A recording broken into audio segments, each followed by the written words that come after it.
Bismillahirrahmanirrahim. Assalamualaikum warahmatullahi wabarakatuh.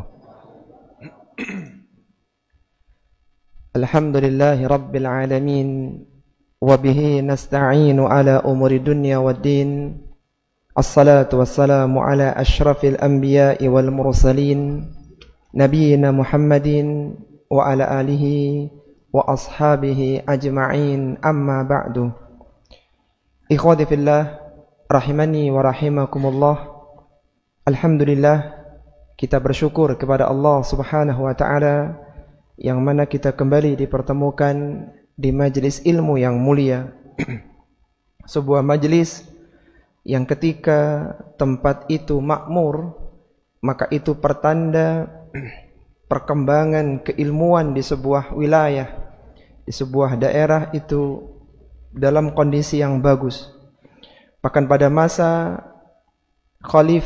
kekhalifahan Abbasiyah, dinasti Abbasiyah yang berdiri, yang berkuasa selama 524 tahun dengan 37 khalifahnya, maka para ulama-ulama sejarah menobatkan bahwa masa kejayaan dinasti Abbasiyah itu berada pada masanya Harun ar-Rasyid, yaitu seorang khalifah yang kelima yang sangat cinta dengan keilmuan, sehingga beliau dekat dengan para ulama. Bahkan Harun ar-Rasyid rahimahullahu ta'ala sempat bertemu dengan al-Imam Malik, al-Imam Darul Hijrah. Bahkan di masa Harun ar-Rasyid itu dibangunlah sebuah perpustakaan terbesar di Baghdad yang diberi nama Baitul Hikmah. Ini menunjukkan ketika para pemimpin, ketika masyarakat cinta dengan keilmuan, maka mereka pada masa kejayaan. Karena tidak ada cara selamat dari berbagai macam syubhat dan syahwat kecuali berawal dari dekatnya dengan majelis ilmu. Kalaulah di masa Nabi Nuh alaihi salatu wassalam tidak ada cara untuk bisa menyelamatkan manusia dari hempasan badai taufan yang terjadi ketika itu, kecuali hanya naik di atas perahunya Nabi Nuh alaihi salatu wassalam. Maka di akhir zaman, barang siapa yang ingin selamat dari badai fitnah, syubhat dan lilitan syahwat, maka dia harus hadir di majelis-majelis keilmuan. Di majelis inilah seorang akan dibacakan ayat-ayat Allah Subhanahu wa taala yang akan menghidupkan hatinya. Di majelis ilmulah seorang mendapatkan kesejukan karena dia mendengarkan firman Allah pencipta seluruh alam. Dan di majelis ilmulah seorang akan mendapatkan ketenangan dan rahmat Allah Subhanahu wa taala yang tidak didapatkan di tempat-tempat yang lainnya. Maka sebuah keberuntungan ketika seorang muslim dan muslimah dijadikan dirinya cinta dengan keilmuan, karena itu pertanda bahwa dia adalah orang yang dikehendaki kebaikan.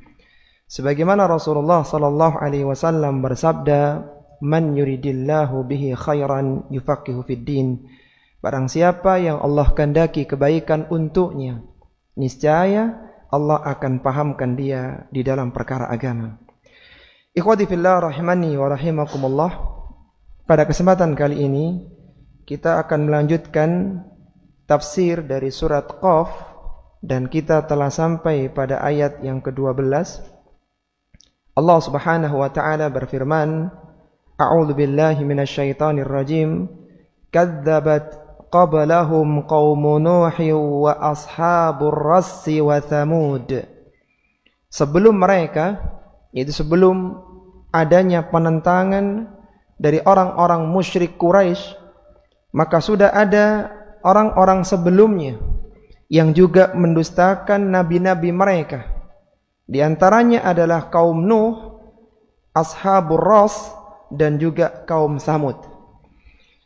pada ayat yang mulia ini dan yang setelahnya, Allah Subhanahu wa taala banyak mendatangkan kaum-kaum sebelumnya yang mana mereka mendustakan nabi-nabi mereka dan mereka ditimpakan adab kepada mereka semuanya. Didatangkan umat-umat terdahulu dalam banyak ayat-ayat Al-Quran, terutama pada ayat-ayat Makkiyah, untuk menghibur Nabi SAW bahwasannya tidak hanya beliau SAW saja yang didustakan, tapi sudah ada nabi-nabi sebelumnya yang juga membawa risalah yang sama, yaitu mentauhidkan Allah Subhanahu wa taala, yang juga didustakan oleh kaumnya. Sehingga Rasulullah sallallahu alaihi wasallam bukanlah orang yang pertama yang didustakan oleh kaumnya.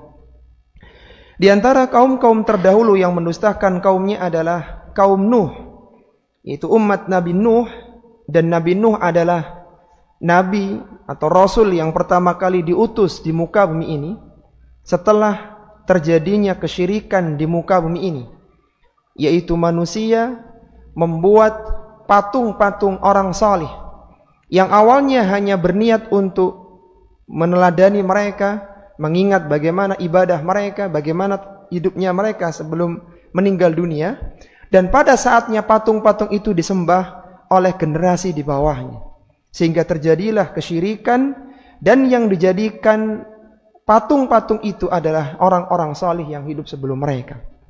Sehingga diutuslah Nabi Nuh alaihissalatu wassalam yang berdakwah dengan waktu yang sangat panjang. Beliau berdakwah selama 950 tahun.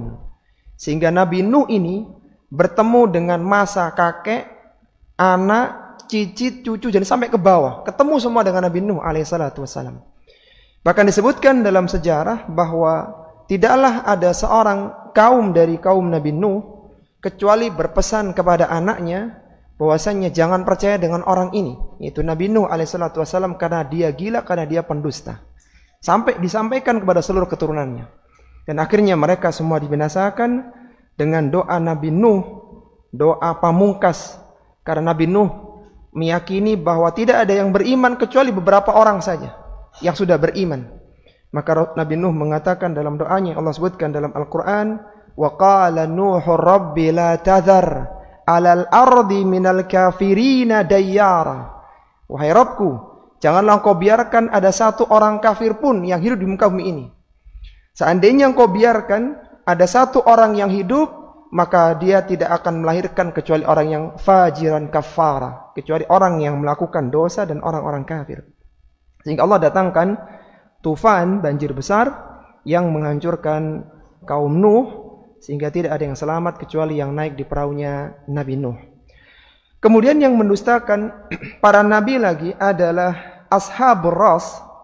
Ashabur Ras adalah kaum yang tinggal di sekitar sumur yang jumlah mereka tidak banyak, dan mereka ini mendustakan Rasul yang diutus kepada mereka, Ashabur Ras.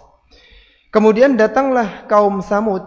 Kaum Samud adalah kaumnya Nabi Salih alaihi salatu wassalam, yang mana mereka meminta mujizat kepada Nabi Salih agar mendatangkan onta betina dari dalam batu.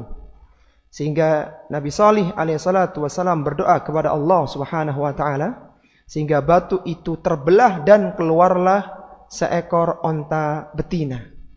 Dan dibuat kesepakatan oleh Nabi Salih dengan kaumnya bahwa berikan hak kepada onta ini untuk minum satu hari, sedangkan kalian di hari yang lainnya, di hari yang mana kalian tidak bisa minum air sumur, maka onta itu akan mengeluarkan susu yang bisa dinikmati oleh seluruh penduduk Samud. Jadi dapat susu setiap harinya. Mereka satu hari minum susu, besoknya minum air dari sumur. Sampai pada saatnya berdirilah orang yang paling celaka di antara mereka, yaitu Qudar bin Salif, yang merupakan tokoh dari kaum Samud, yang mana Qudar ini dia mengambil pisau, kemudian melumpuhkan onta itu dan menyembelih dengan satu kali sembelihan, sehingga onta itu artinya akhirnya terbunuh, artinya mati. Kemudian karena Qudar bin Salif ini menyembelih itu dengan 1 kali sabetan, maka dihancurkan kaum Tsamud dengan 1 guntur besar, yaitu teriakan malaikat Jibril alaihi salatu wassalam, yang saking kuatnya voltase petir itu sampai mereka kena petir itu sampai kering, seperti kahashimil muhtadir, seperti jerami yang kering. Jadi saking tingginya tegangan itu kan mengandung panas juga, sehingga akhirnya mereka mati berkelimpangan di rumah-rumah mereka karena dia mendustakan dakwahnya Nabi Salih alaihi salatu wassalam. Kemudian yang berikutnya, wa'adun, datanglah kaum Ad, ya, datanglah kaum Ad, yaitu kaumnya Nabi Hud alaihi salatu wassalam, yang mana kaum Ad ini punya kekuatan yang luar biasa. Mereka bisa memahat gunung, ya, bebatuan dipahat karena kuatnya. Karena dia mendustakan Nabi Hud alaihi salatu wassalam, maka Allah Subhanahu wa taala mendatangkan angin dabur, angin yang bertiup selama 7 layalin wa 8 ayyam, selama 7 malam 8 hari. Dan tiupannya itu dimulai dari pagi hari, kaum Ad, sehingga mereka diputar dengan angin itu selama 7 hari, selama 8 hari 7 malam. Dan angin itu adalah angin sarsara yang memiliki 2 sifat. Yang pertama adalah dingin yang sangat dan berisik, ya, anginnya itu angin kencang, sehingga tubuh mereka kaku seperti di freezer begitu, dan diangkat ke langit lalu mereka dijatuhkan karena kaku sehingga mereka patah, tubuhnya patah selama empasan angin tersebut. Kemudian datang lagi wa Fir'aun, dan datanglah para pengikut Fir'aun. Fir'aun adalah salah satu musuh terbesarnya Bani Israel, dan Fir'aun ini punya kebijakan untuk membunuh semua bayi laki-lakinya Bani Israel. Karena paranormalnya, ya, itu memberikan info bahwa kerajaan Fir'aun akan runtuh di tangan seseorang laki-laki, yaitu Nabi Musa alaihissalatu wassalam. Sehingga Fir'aun mengeluarkan sebuah kebijakan, semua bayi laki-laki Bani Israel harus dibunuh. Maka Allah Subhanahu wa taala memberikan ilham kepada ibunya Nabi Musa alaihissalatu wassalam untuk meletakkan bayi Musa yang kecil di atas sebuah tempat dan dihanyutkan di sungai Nil.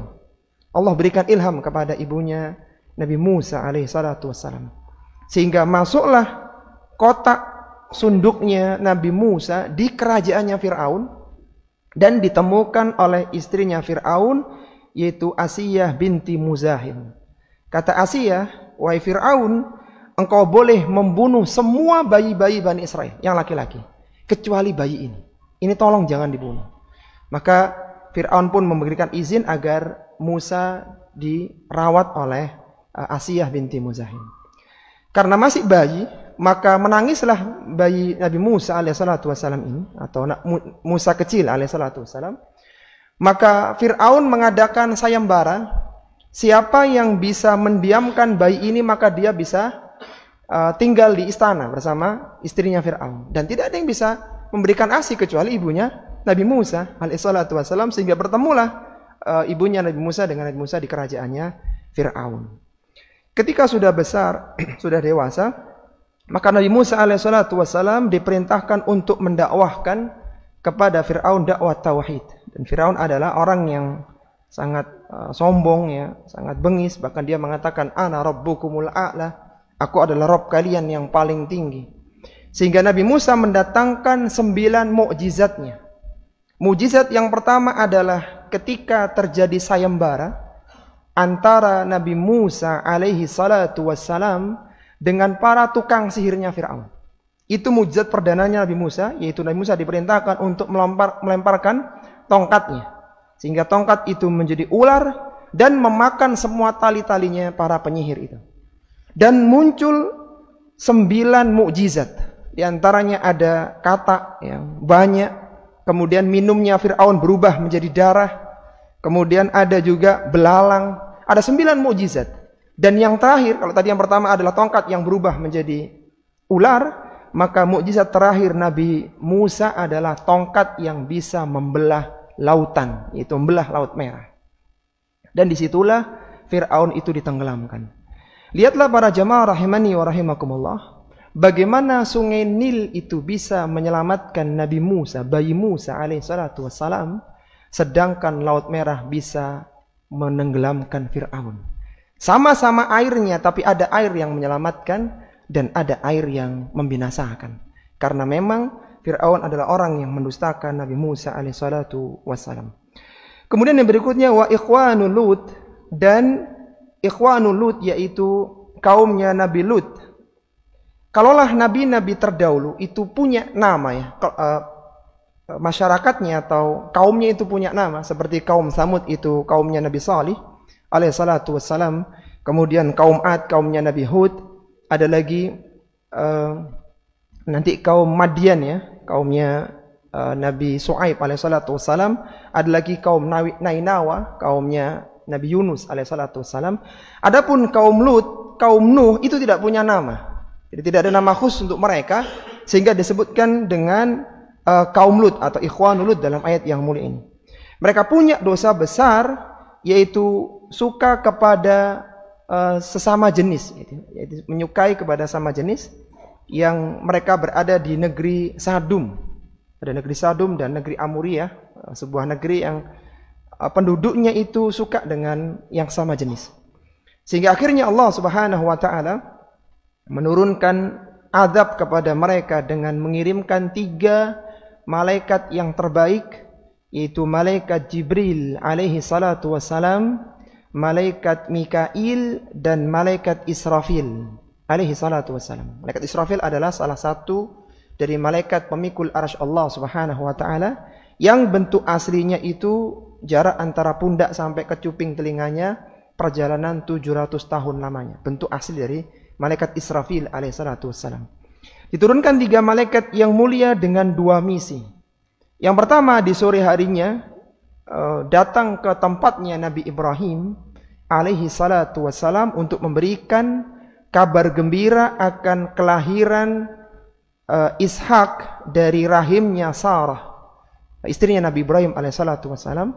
Kemudian setelah itu, maka berangkatlah 3 malaikat yang mulia itu menuju ke Sadum, ke negerinya Nabi Lut alaihi salatu wassalam. Datang di malam hari, dan di malam hari maka istrinya, istri Nabi Lut alaihi salatu wassalam, memberitahu kaumnya bahwa sekarang ini ada tamu-tamunya Nabi Lut yang sangat tampan, yaitu 3 malaikat tadi. Sehingga akhirnya mereka berkerumun di tempatnya Nabi Lut ya. Mereka sudah karena saking syahwatnya yang luar biasa, mereka dimabuk dengan syahwat, sehingga akhirnya mereka menerobos masuk ke rumah Nabi Lut dan minta agar tamu-tamunya diserahkan. Maka malaikat Jibril alaihissalatu wassalam dengan sayapnya menyabet mata mereka, sehingga akhirnya mereka buta di malam harinya. Sedangkan eksekusi itu terjadi setelah waktu subuh, mirip dengan kejadian dimusnahkannya kaum Ad. Setelah itu, setelah datang waktu subuh, setelah Nabi Nuh dan putrinya keluar, Nabi Lut dan putrinya keluar ya, maka Allah Subhanahu wa taala mengangkat tanah mereka, kemudian sampai terdengar lolongan anjing mereka di langit, kemudian dibalik, dan ketika sudah jatuh dihujani dengan batu, dan di batu itu tertulis nama-nama mereka sehingga tidak akan meleset. Kemudian karena ketimpa bumi yang sangat berat, sehingga negerinya kaum Lut itu menjadi rendah, jadi kena tindih tanah yang sangat kuat, sehingga sekarang menjadi Bahrul Mayyit, menjadi laut mati atau sungai mati atau danau mati. Jadi sebuah danau yang negerinya daerahnya paling rendah karena tertimpa tanah waktu zaman Nabi Lut alaihissalatu wassalam. Taib. Kemudian pada ayat yang berikutnya Allah Subhanahu wa taala menyebutkan wa ashabul aikati wa qaumu tubba. Demikian pula ashabul aikah. Ashabul aikah maksudnya adalah penduduk Madian, penduduknya atau kaumnya Nabi Syuaib alaihissalatu wassalam, yang mereka punya salah satu kebiasaan mereka adalah mengurangi timbangan, sehingga akhirnya Nabi Syuaib mendakwakan kepada mereka, dan agar mereka mentauhidkan Allah dan memperbaiki timbangan-timbangan mereka. Ini juga akhirnya dibinasakan. Kemudian ada kaum Tubba. Kaum Tubba adalah raja-raja yang di Yaman, yang mereka hidup sebelum Islam, yang semua ini mereka ini sudah tidak ada. Mereka mendustakan nabinya dan mereka telah mendapatkan ancaman karena kekufuran mereka. Jadi menyebutkan kisah-kisah terdahulu ada dua faidahnya. Pertama, menjadi penghibur untuk Nabi sallallahu alaihi wasallam bahwa beliau bukanlah nabi yang pertama kali didustakan. Sudah ada kisah nabi-nabi sebelumnya yang berhadapan dengan kaumnya dengan pendustaan mereka. Dan yang kedua hikmahnya sebagai ancaman, kalaulah ada orang yang mendustakan Rasulullah sallallahu alaihi wasallam, maka nasib mereka tidak jauh dengan nasib umat terdahulu. Seandainya mereka tidak mendapatkan hukuman ketika di dunia, maka niscaya ancaman di akhirat sudah menanti untuk mereka. Kemudian Allah Subhanahu wa taala berfirman pada ayat yang ke-15, "Afa'ayina bil khalqil awwal bal hum fi labsim min khalqin jadid." Apakah kami letih dengan penciptaan yang pertama? Itu apakah kami ini merasa lelah dengan penciptaan makhluk yang pertama kali? Bal hum fi labsim min khalqin jadid. Sebenarnya mereka itu tidak percaya, mereka ragu tentang penciptaan yang baru, yaitu kehidupan setelah kematian. Jadi mereka tidak percaya bahwasanya Allah Subhanahu wa taala mampu menciptakan atau menghidupkan kembali manusia setelah kematiannya. Allah Subhanahu wa taala tidak merasa letih ketika menciptakan makhluknya. Bahkan mengembalikan mereka itu tentunya jauh lebih mudah daripada yang pertama. Allah Subhanahu wa taala menyebutkan dalam hadis qudsinya, dalam hadis qudsi Allah menyatakan, "Kadzdzabani ibnu Adam wa lam yakun lahu dzalik, wa syatamani wa lam yakun lahu dzalik." Kata Allah Subhanahu wa taala, anak Adam telah mendustakanku padahal mereka tidak layak untuk mendustakanku. Wa syatamani ibnu Adam wa syatamani wa lam yakun lahu dzalik. Dan mereka juga mencelaku padahal mereka seharusnya tidak patut melakukan itu. Bagaimana pendustaan anak Adam dan pencelaan mereka? Kata Allah Subhanahu wa taala, "Fa amma takdzibu iyaya." Adapun pendustaan mereka kepadaku, fa qauluhu, yaitu ucapan mereka, lan yu'idani kama bada'ani, bahwa mereka mengatakan kita tidak akan pernah dibangkitkan, kita tidak akan pernah dikembalikan lagi, kama bada'ani, seperti sedia kala. Jadi tidak ada kehidupan setelah kematian. Kemudian Allah menjawab, walaisa awwalu khalqi bi ahwana alayya min i'adatihi. Bukankah mengulang penciptaan itu lebih mudah daripada menciptakan yang awal? Kalaulah ada seorang itu sedang membuat sebuah produk ya, membuat sebuah makanan atau produk ya, maka pertamanya itu biasanya ada kesulitannya karena dia masih pertama kali nyoba ya.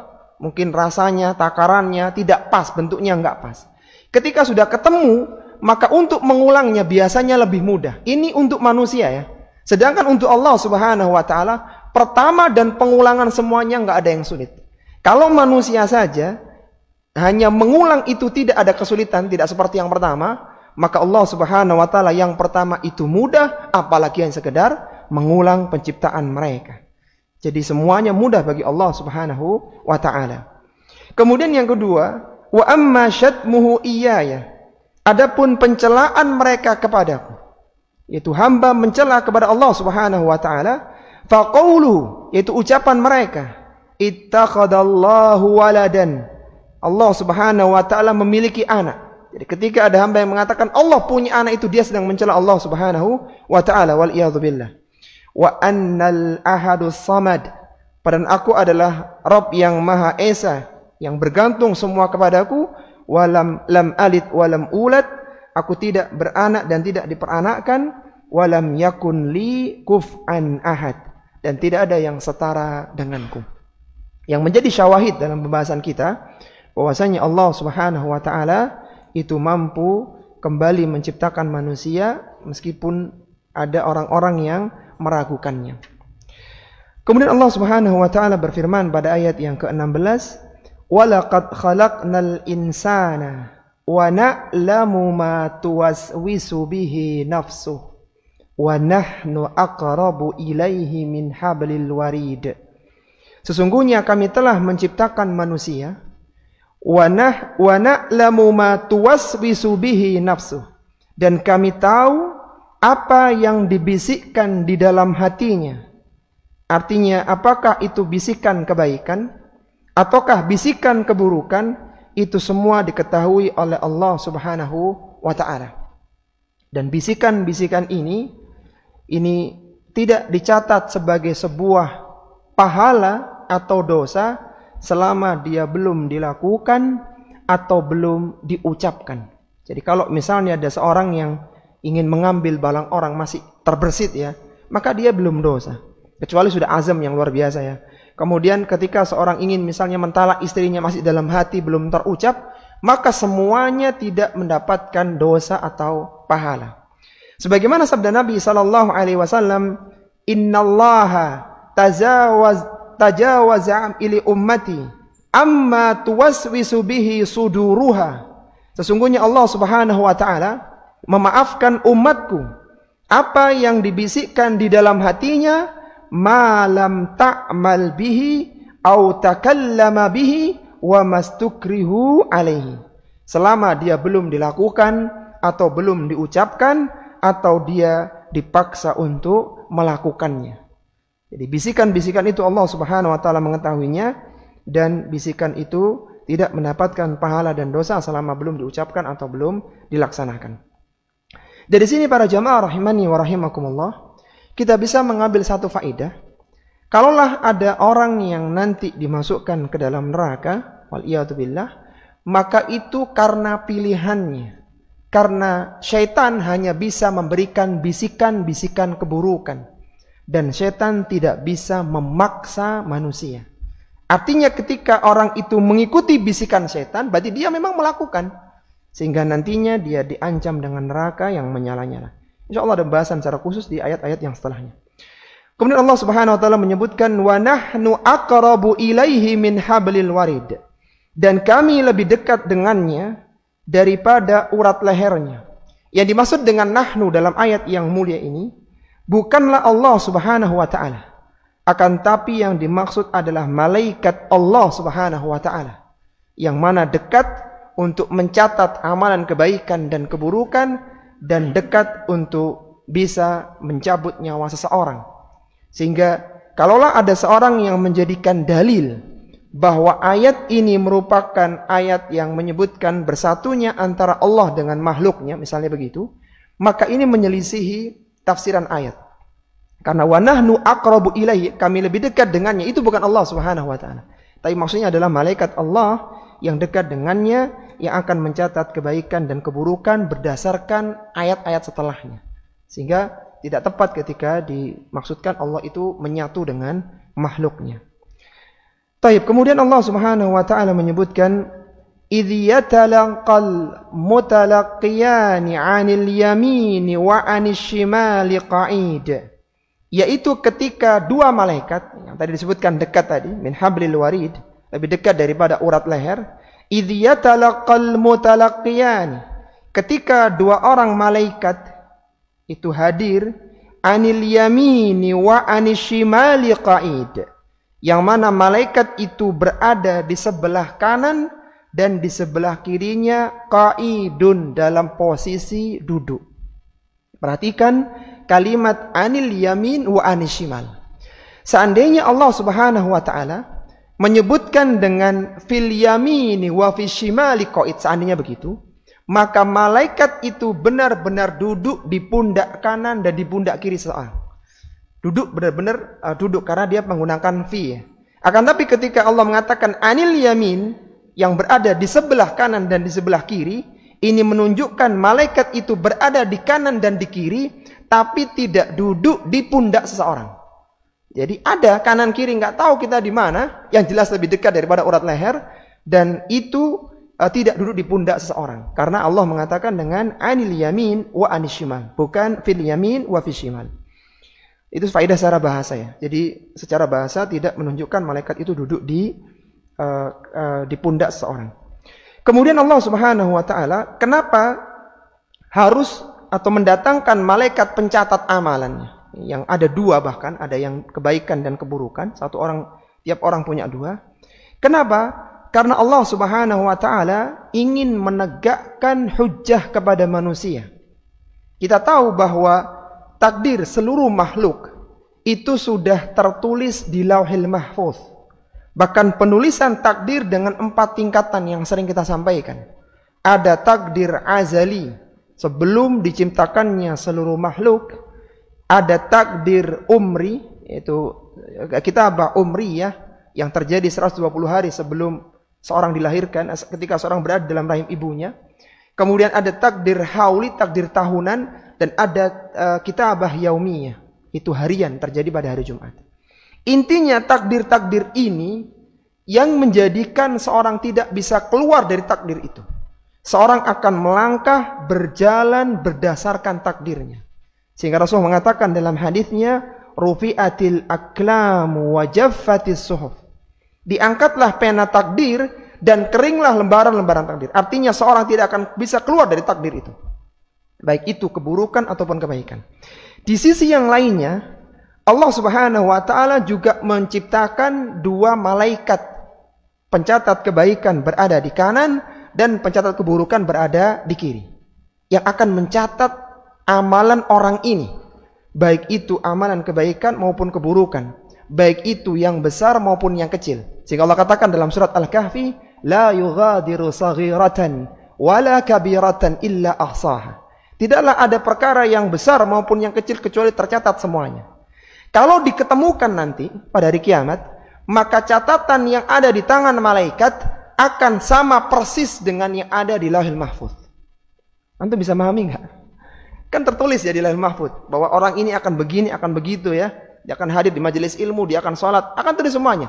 Dan itu tertulis oleh di tangan malaikat, ditulis juga.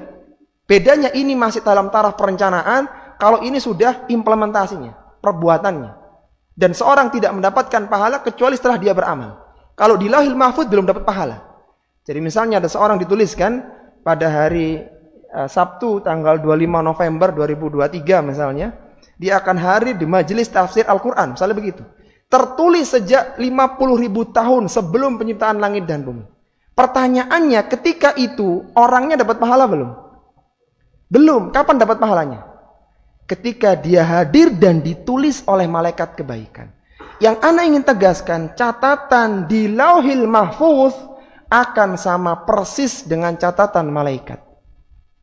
Antum paham ya? Ya karena persis kan, nggak akan melenceng gitu loh. Taib. Untuk apa catatan seperti ini? Sama isinya begitu ya. Jawabannya untuk menegakkan hujjah manusia pada hari kiamat. Sehingga Allah katakan dalam Al-Quran di surat Al-Isra, Allah mengatakan, Iqra kitabak kafa binafsikal yawma alaika hasiba. Kata Allah Subhanahu wa taala, bacalah kitabmu itu. Cukuplah pada hari ini engkau menjadi penghisap untuk dirimu sendiri. Lihat amalanmu. Kalau memang ternyata banyak keburukannya, berarti tidak salah kalau masuk dalam neraka. Kalau ternyata amalanmu sedikit tapi tetapkan surga, maka itu nikmat yang luar biasa. Sehingga tidak ada seorang merasa dia dimasukkan ke dalam neraka karena zalim dari Allah Subhanahu. Itu tidak mungkin. Karena tercatat semuanya. Ada sebuah analogi sederhana para jamaah rahimani wa rahimakumullah, supaya bisa memahami tentang catatan para malaikat ini. Seandainya antum beli barang di sebuah toko swalayan begitu. Antum beli karena swalayan kan ngambil sendiri ya. Jadi ngambil. Setelah dibawa ke kasir, kemudian kasirnya bilang, semua totalnya 3.500.000. Antum kaget, loh kok mahal banget gitu ya. Kemudian setelah struknya dirobek, dikasih tahu ke antum, ini totalannya. Subhanallah, ternyata barang-barang yang anak ambil barang-barang mahal. Setelah ngelihat struk itu, dia percaya nggak bahwa tagihannya 3.500.000? Percaya karena ada hitungannya. Ini buktinya. Dan itu milih sendiri dia. Maka ketika seorang melihat kitabnya, bahwa ternyata banyak keburukannya, sudah selayaknya dia masukkan dalam neraka. Waliyatubillah. Kafa bin nafsikal yawma 'alaika hasiba. Sehingga tidak ada manusia menganggap bahwa dia dimasukkan ke dalam neraka itu karena kezaliman. Tidak ada. Karena semuanya tertulis, dia melakukan, bahkan dia ingat kapan dia melakukannya. Karena ada hisab, ada persidangan nantinya. Dan semua akan dihitung pada hari kiamat di timbangan, di mizan, sehingga mana yang berat antara kebaikan ataukah keburukan. Kemudian Allah Subhanahu wa taala berfirman pada ayat yang ke-18, "Ma yalfidhu min qaulin illa ladaihi raqibun atid."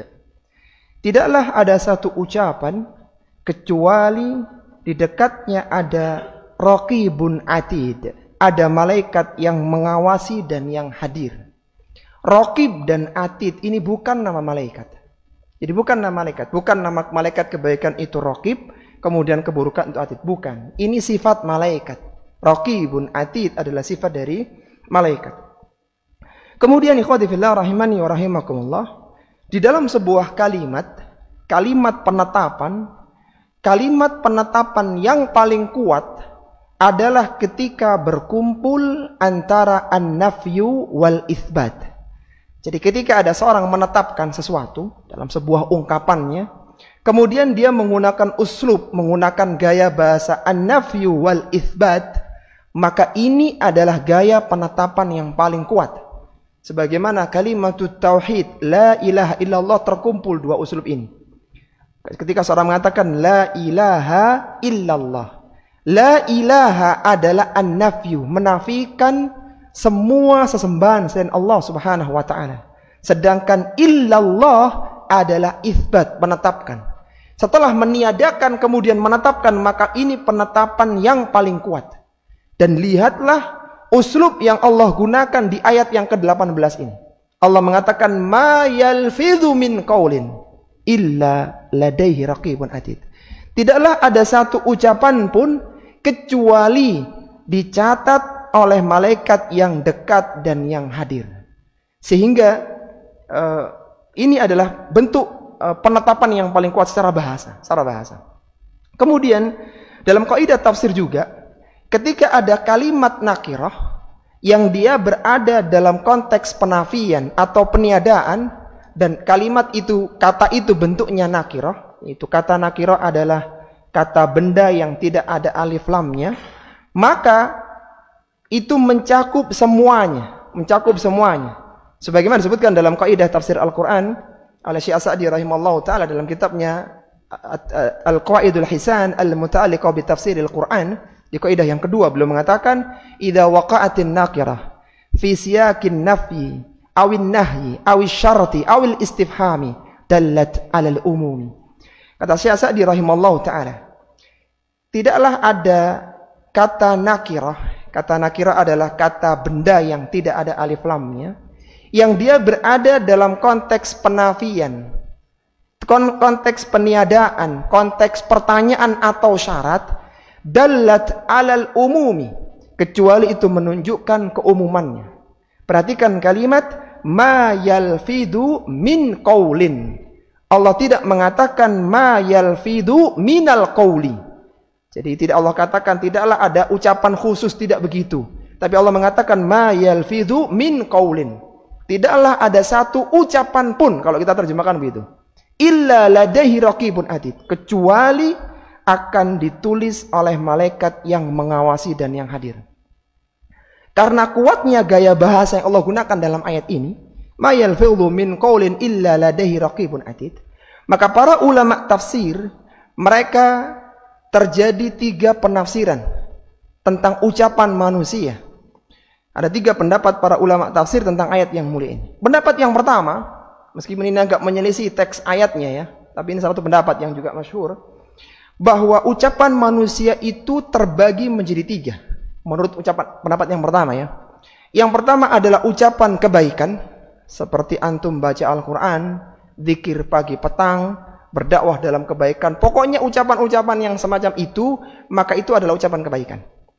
Kemudian yang kedua ada ucapan keburukan, celaan, hinaan, cacian, dan burukan yang lainnya, itu ucapan keburukan kategorinya. Kemudian ada ucapan yang lahwi, yaitu ucapan sia-sia. Dia bukan termasuk kebaikan dan bukan termasuk keburukan. Contohnya apa? Yang sia-sia ini. Contohnya adalah seperti basa-basi, mujamalah. Ketika kita tanya gimana kabarnya, ya bagaimana keluarga, ini kan mujamalah saja, artinya basa-basi. Maka ini masuk yang pertengahan. Maka kata ulama yang pertama, mufassir yang pertama, bahwa yang ditulis malaikat itu hanya dua saja. Kebaikan ikut yang malaikat kanan, keburukan ikut malaikat kiri, sedangkan yang mujamalah tidak mereka tulis. Tidak ditulis oleh malaikat. Meskipun pendapat ini menyelisih dalil ya. Artinya Allah katakan ma yalfidhu min qaulin, tidaklah satu ucapan pun kecuali ditulis. Ini kok ada yang enggak ditulis begitu. Karena memang tidak masuk kriteria kebaikan atau keburukan. Tapi kemudian pendapat yang kedua mengatakan bahwa semuanya ditulis, kebaikan ditulis, keburukan ditulis, yang sia-sia pun ditulis. Tetapi menurut pendapat yang kedua, yang nanti akan naik di timbangan, karena mizan itu nanti akan menimbang tiga hal, yaitu al-amil, orang yang beramal, kemudian al-amal, amalannya itu naik, dan suhuful amal, kitab catatan amal pun dinaikkan di situ. Nah, menurut pendapat kedua, tulisan-tulisan tadi akan dieliminasi. Oh, ini kalimat sia-sia, dihilangkan dulu baru naikkan di atas mizan. Intinya yang ditimbang hanya dua, meskipun yang ditulis semuanya. Ini pendapat yang kedua. Pendapat yang ketiga, pendapatnya Syekh Utsaimin rahimallahu taala, dan kami cenderung pendapat ini, bahwa ucapan manusia itu cuma ada dua pilihan. Kalau dia tidak bernilai kebaikan, maka dia pasti bernilai keburukan. Bagaimana dengan ucapan sia-sia tadi? Masih ingat ya, ucapan sia-sia tadi apa? Yang basa-basi tadi loh. Yang basa-basi, mujamalah tadi ya, basa-basi. Maka kata Syekh Utsaimin, ini dilihat. Kalau dia cenderung kepada kebaikan, maka masuk kebaikan. Tapi kalau isinya ghibah, ya, mencela orang dan keburukan, maka masuk keburukan. Sehingga semua ditulis dan pilihannya baik atau buruk. Kemudian belum menyebutkan ya, bayangkan ketika seorang bertamu, kemudian ketika dia datang tidak diajak ngobrol sama tuan rumah. Jadi tuan rumahnya diem saja gitu, dingin gitu. Maka kita menjadi tidak nyaman di situ. Maka berarti memberikan basa-basi kepada tamu adalah kebaikan. Lihatlah Nabi Ibrahim alaihissalatu wassalam, ketika kedatangan tiga malaikat tadi, siapa aja malaikatnya tadi? Jibril, Mikail, dan Israfil alaihissalatu wassalam. Maka Nabi Ibrahim bertanya, apa keperluan kalian wahai kaum yang tidak dikenal? Ada pembicaraan, diajak untuk dirujuki lah, kalau di bahasa kita itu diajak ngobrol begitu. Karena memang itu adalah bagian dari ikramud duyuf. Sehingga Nabi mengatakan, man kana yu'minu billahi wal yaumil akhir falyukrim dhaifahu. Barang siapa yang dia beriman kepada Allah dan hari akhir, maka hendaknya dia memuliakan tamunya. Di antara bentuk ikramud dhaif atau ikramud duyuf adalah mengajak ngobrol tamu. Sehingga obrolan itu masuk dalam catatan kebaikan atau keburukan? Kebaikan. Tapi kalau ngobrolnya sudah mulai ghibah orang, sudah mulai membahas keburukan orang, maka mulai masuk keburukan. Sudah nggak efektif, sudah selesai. Berhenti aja, tinggal makan aja sudah. Jangan bicara terus gitu. Intinya ikhwati fillah, bahwa ucapan apapun itu akan masuk kebaikan ataukah keburukan. Ingat bahwa uslub ini uslub paling kuat. Dan Allah mengatakan ma yalfidhu min qaulin. Tidak ada satu ucapan pun kecuali akan ditulis oleh malaikat kebaikan atau keburukan. Sudah adzan? Berapa? Sudah adzan. Baik, kita simak adzan dulu ya sebelum melihat lebih jauh tentang ayat yang mulia ini, surat Qaf ayat ke-18. Wassallallahu ala nabiyyina Muhammadin wa ala alihi wa sahbihi wasallam.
Alhamdulillah, wassalatu wassalamu ala Rasulillah wa ala alihi wa ashabihi wa man walah, amma ba'du.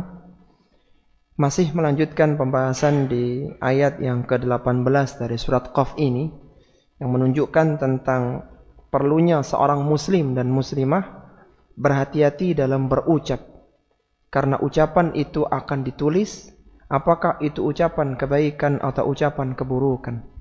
Allah tidak katakan bahwa ucapan yang satu paragraf lah yang ditulis, tapi Allah mengatakan ma yalfidhu min qaulin, ma yalfidhu, tidaklah terlafaz satu ucapan pun kecuali akan menjadi perebutan apakah masuk dalam kebaikan ataukah keburukan. Ucapan yang keluar dari lisan seseorang ini mempengaruhi perbuatannya. Ketika ucapannya baik, maka menunjukkan baiknya hatinya dan akan mempengaruhi semua anggota badannya. Demikian pula ketika seorang ini ucapannya buruk, maka itu menggambarkan buruknya hatinya dan melahirkan buruknya amal perbuatan yang lainnya. Sebagaimana perkataan dari Yahya bin Katsir rahimahullah ta'ala, yang beliau mengukur baik dan tidaknya seorang dari tutur katanya. Kata Yahya bin Katsir rahimahullah ta'ala, ma saluha mantiqu rajulin illa araftu dzalika fi sa'iri amalihi. Tidaklah aku melihat ada orang yang baik dalam ucapannya kecuali aku melihat baik pula dia dalam perbuatannya.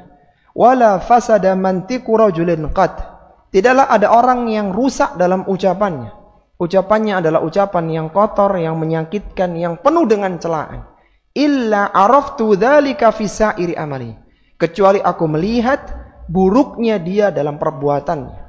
Karena ucapan yang kotor itu sebenarnya hanyalah gambaran dari buruknya hatinya. Sebagaimana ketika Allah Subhanahu wa taala menyebutkan tentang ancaman bagi orang-orang yang suka mencela. Dalam surat Al-Humazah Allah mengatakan, wailul likulli humazatil lumazah. Kecelakaanlah bagi orang-orang yang suka mencela dengan lisan dan perbuatannya. Kemudian disebutkan di akhir-akhir ayat itu, allati tattali'u 'alal afidah, yang mana mereka dimasukkan ke dalam neraka hutamah, yang neraka hutamah itu masuk sampai ke afidahnya, ke jantungnya, ke hati mereka.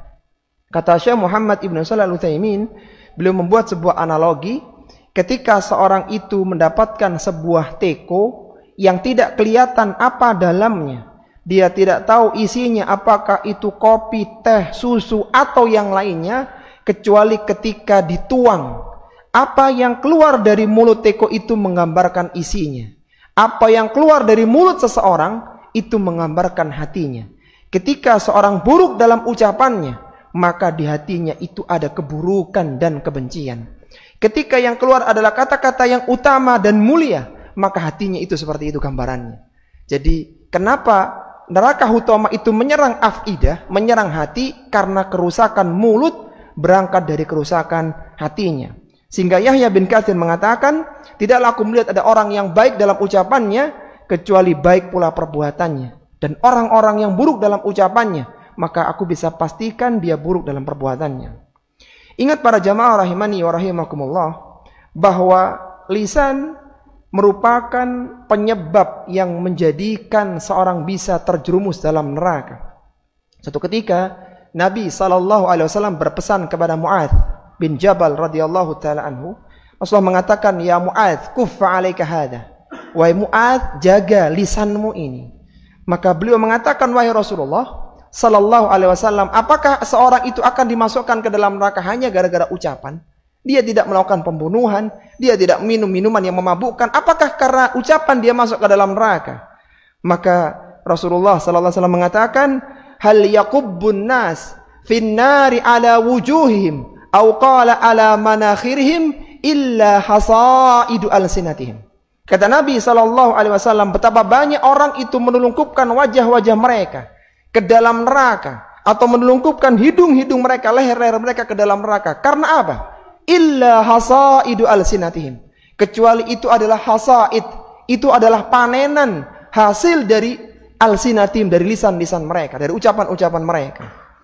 Janganlah seorang berpikir bahwa kan hanya ucapan gitu ya, kan nggak ada efek apa-apa. ucapan itu justru berefek apa-apa ya. Ada banyak efeknya. Betapa banyak seorang itu diharamkan untuk menggauli sebuah kemaluan wanita, tapi menjadi halal hanya gara-gara akad nikah dengan lisannya. Itu ucapan. Betapa banyak orang yang seharusnya diancam dengan neraka karena kekufurannya. Kemudian dia masuk Islam dengan mengucapkan 2 kalimat syahadat, maka dia dijanjikan dengan surga. Sehingga Rasulullah pernah mengatakan kepada Abu Talib, beliau mengatakan, ya ammi kulli qawlan uhajju laka biha indallah. Wahai pamanku, tolong ucapkan 1 kalimat saja, yang dengan ucapan itu aku punya hujah untuk memberikan syafaat kepada engkau pada hari kiamat. Itu ucapan la ilaha illallah. Hanya mengucapkan. Tidak diperintahkan untuk membangun Ka'bah, tidak. Hanya ucapan. Dan Abu Thalib tahu konsekuensi ucapan itu. Sehingga jangan berpikirkan hanya ucapan. Banyak hal itu bisa berubah statusnya dengan ucapan. Jual beli bisa tidak ini karena ucapannya. Jadi ucapan itu efeknya luar biasa. Dan ada seorang hamba yang dia tidak perhatikan ucapannya. Ternyata itu ucapan kekufuran yang menjadikan dia terjerumus ke dalam neraka yang jauhnya antara timur dengan barat. Kata Nabi SAW, innal abda la yatakallamu bil kalimah yanzilu biha fin nar ab'ada ma bainal masyriqi wal maghrib. Ada seorang hamba yang dia la yatakallamu bil kalimah, kata Nabi, yang dia mengucapkan sebuah kalimat, sebuah kata. Dia Rasul tidak mengatakan ini bicara 1 paragraf, 1 lembar, tidak. 1 kalimat saja. Yang dengan ucapan itu yanzilu biha finnar, yang menjadikan dia terperosok ke dalam neraka. Ab'ada ma bainal masyriqi wal maghrib, yang menjadikan dia terperosok dalam neraka jauhnya antara timur dengan barat.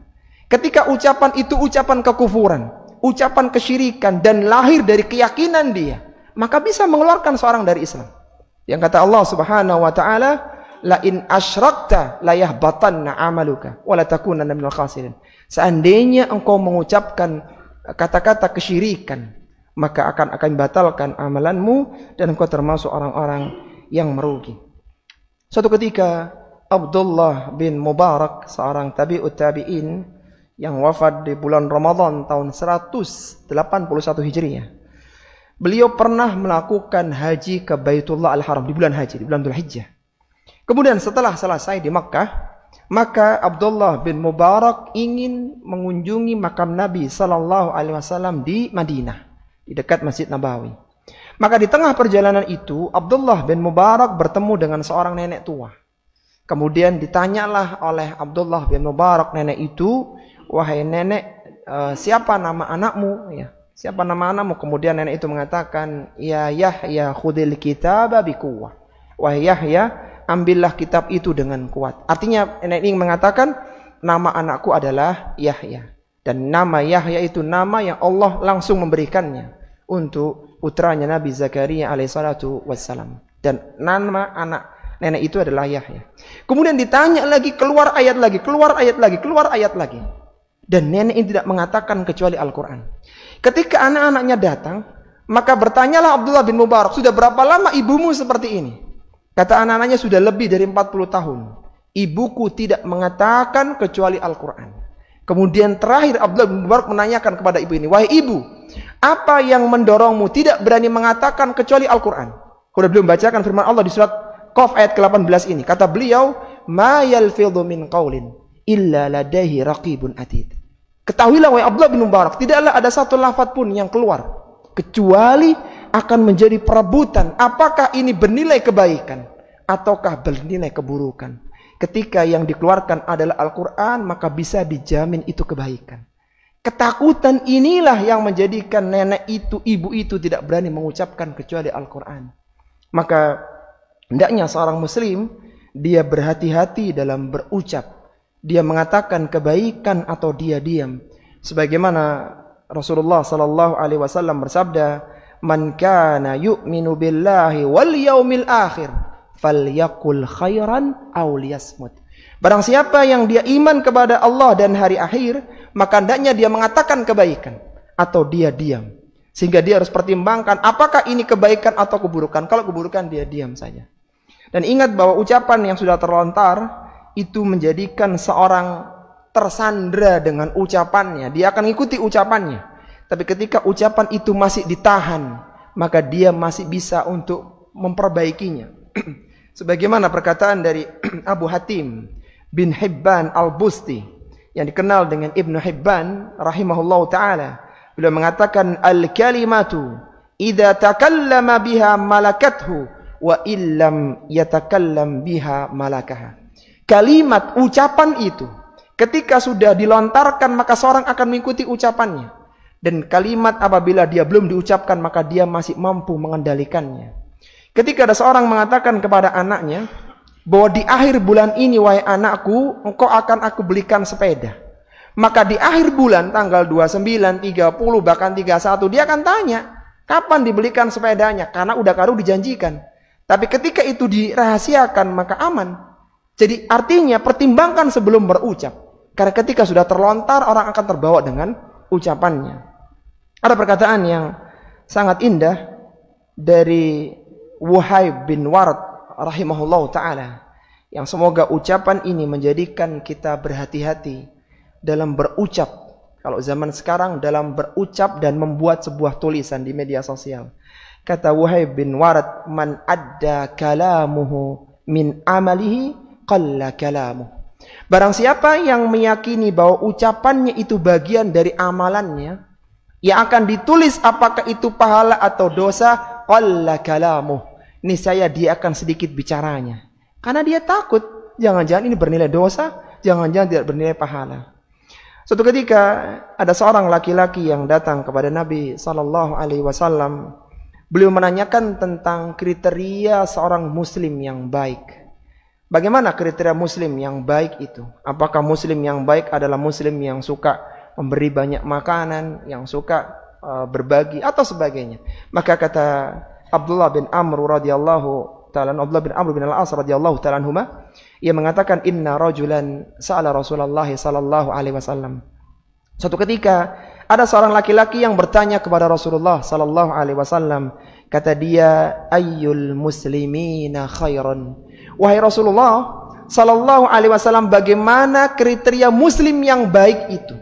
Muslim yang baik itu yang seperti apa wahai Rasulullah? Kata beliau, qala man salimal muslimuna min lisanihi wa yadihi. Muslim yang baik adalah muslim yang dia tidak mengganggu muslim yang lainnya baik ucapan maupun perbuatannya. Ketika ada muslim yang ucapannya menyakitkan, ucapannya membuat telinga merah, ucapannya itu menyisakan sakit dalam hati seorang, maka itu bukan yang baik. Karena muslim yang baik kata Nabi, man salimal muslimuna min lisanihi wa yadihi, yaitu muslim yang lisannya tidak tajam, tapi lisannya penuh dengan kebaikan dan perbuatannya tidak pernah menyakiti yang lainnya. Itulah muslim yang baik. Jadi muslim yang baik adalah muslim yang menjaga lisannya. Kalau zaman sekarang ditambah menjaga postingan dan tulisannya. Terakhir sebagai penutup para jemaah rahimani wa rahimakumullah, semoga satu hadis yang akan kita bacakan menjadikan kita semakin berhati-hati di dalam berkata-kata dan mengeluarkan ucapan. Kata Nabi sallallahu alaihi wasallam, man yatmanli ma baina lihyaihi wa ma baina rijlaihi atman lahul jannah. Kata Nabi sallallahu alaihi wasallam, barang siapa yang berani menjamin kepadaku, dia bisa menjaga di antara dua lihyahnya, antara kumis dan jenggotnya, artinya dia bisa menjaga mulutnya. Wa ma baina rijlaihi, dan dia bisa menjaga kemaluannya di antara dua pahanya, itu kemaluannya. Artinya ucapannya tidak menyakiti orang dan kemaluannya tidak melakukan perzinaan. Kata Nabi, atman lahul jannah, aku jamin dia pasti masuk surga. Jaga mulut, jaga kemaluan, surga. Subhanallah, ternyata masuk surga itu sederhana. Itu dengan menjaga ucapan kita setelah menjaga kemaluan kita semuanya. Jadi semoga ayat ini para jemaah rahimani wa rahimakumullah bisa menjadikan motivasi untuk kita semuanya berhati-hati dalam berucap, karena ayat ini dulu yang pernah menjadikan baiknya para salaf, baiknya para sahabat, hanya dengan satu ayat, ma yalfidhu min qaulin illa ladaihi raqibun atid. Tidaklah satu ucapan terucap kecuali menjadi perabutan kebaikan ataukah keburukan.